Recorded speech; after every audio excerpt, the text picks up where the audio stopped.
Hello, this is a lecture about anticipation and resolving all issues related to this symptom. We'll first start by the definition. What is anticipation? And to know this, we will go back to Latin, where the word anticipatus, you see the similarity, is split in two words, ante, which you may know is before, and then also sipatus from the verb capere, which is to take, in this case consider.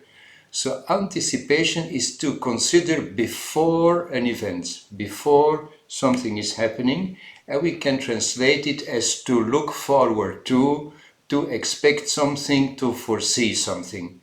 And to make it clear in a sentence, I anticipate Christmas is a normal expression, or I anticipate her arrival in the airport.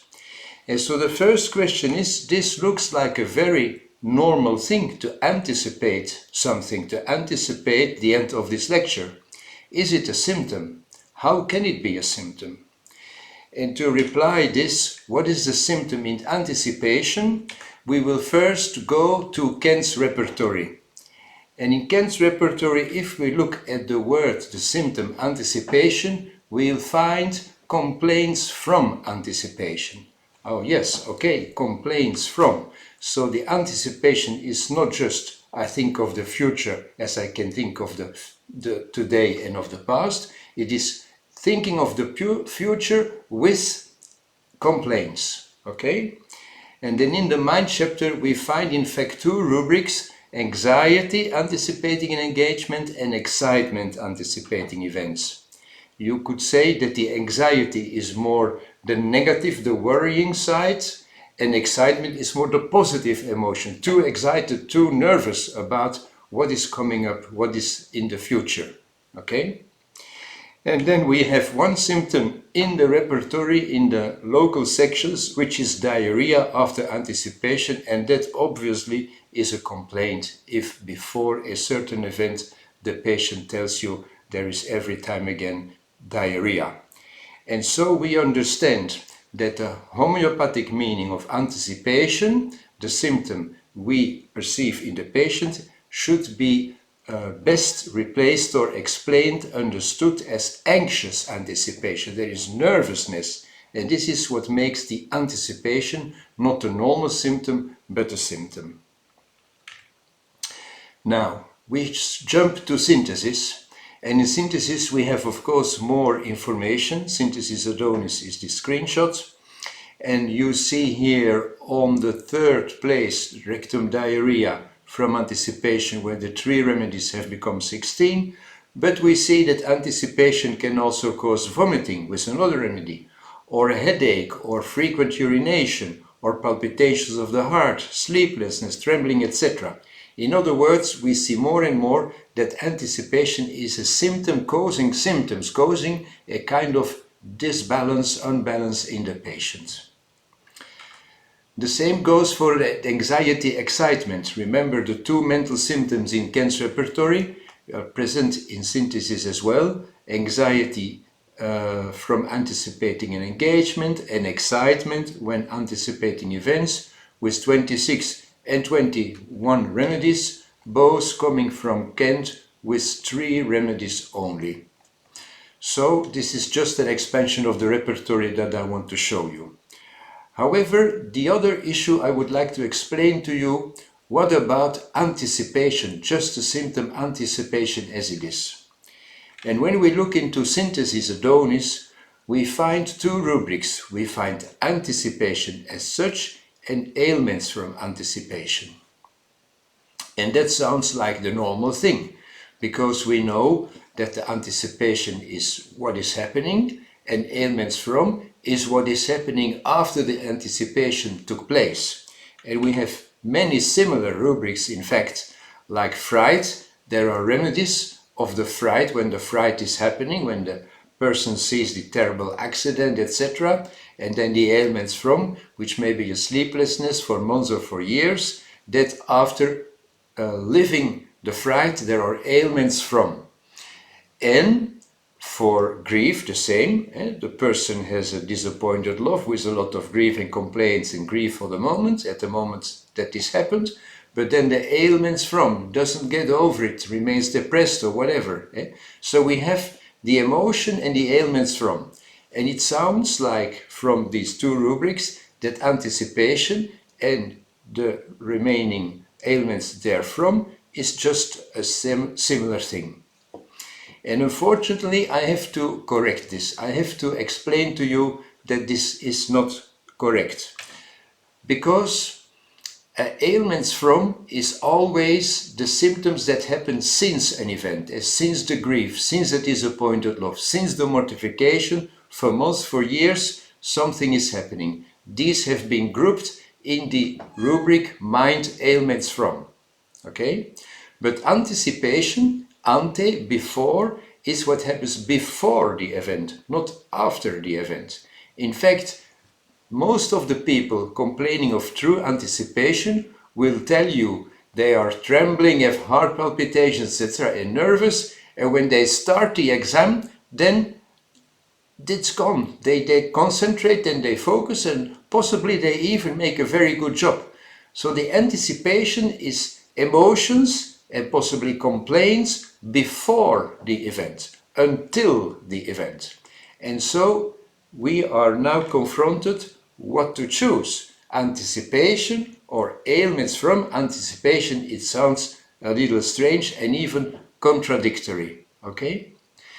What I would like to explain in this lecture is that these two ideas, anticipation and ailments from anticipation, should in fact be considered the same.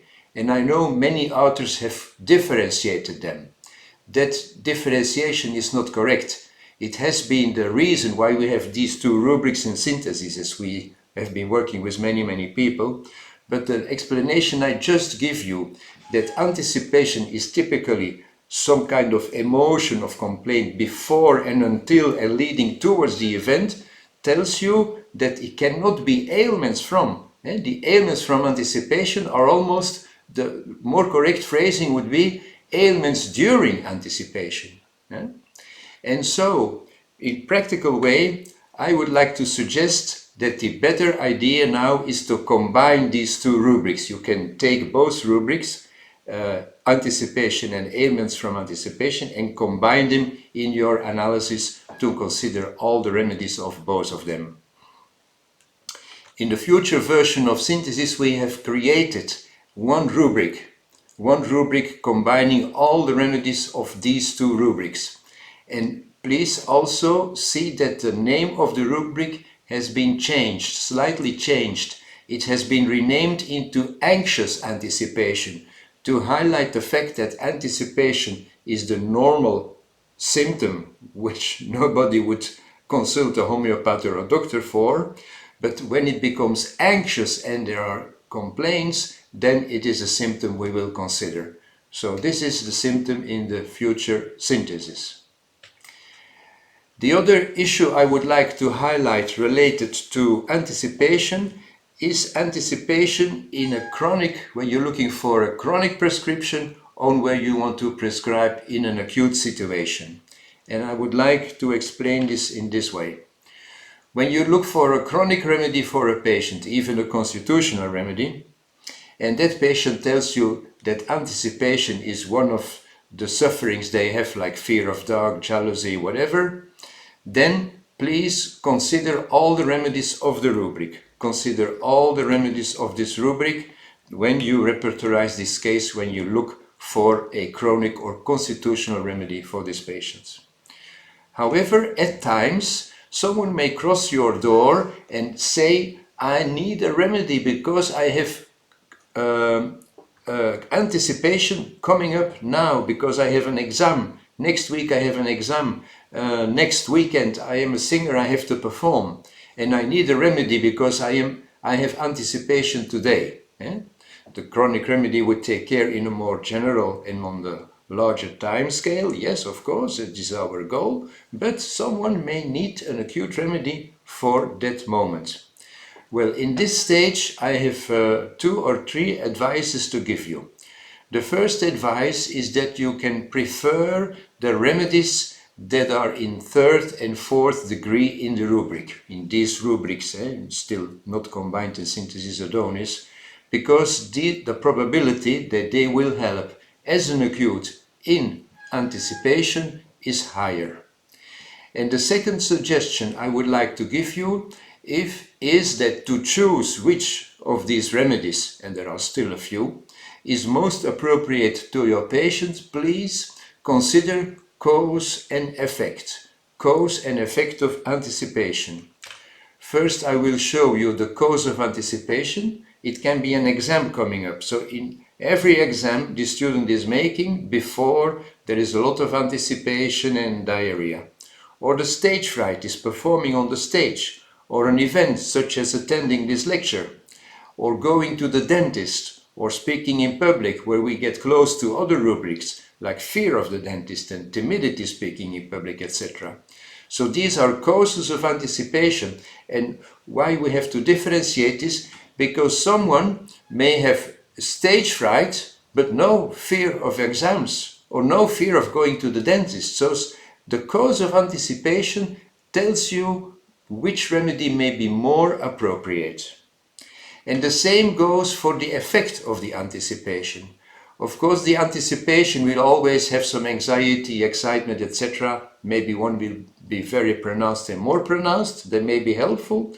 But the most helpful thing in the effect of the anticipation is the diarrhea, which you remember was already a symptom in Kent. But there is also vomiting from anticipation, headache from anticipation, palpitation, etc. Just to name a few examples of which you can find the rubrics in synthesis. And then a last suggestion is that I remind you that anticipation is a type of anxiety.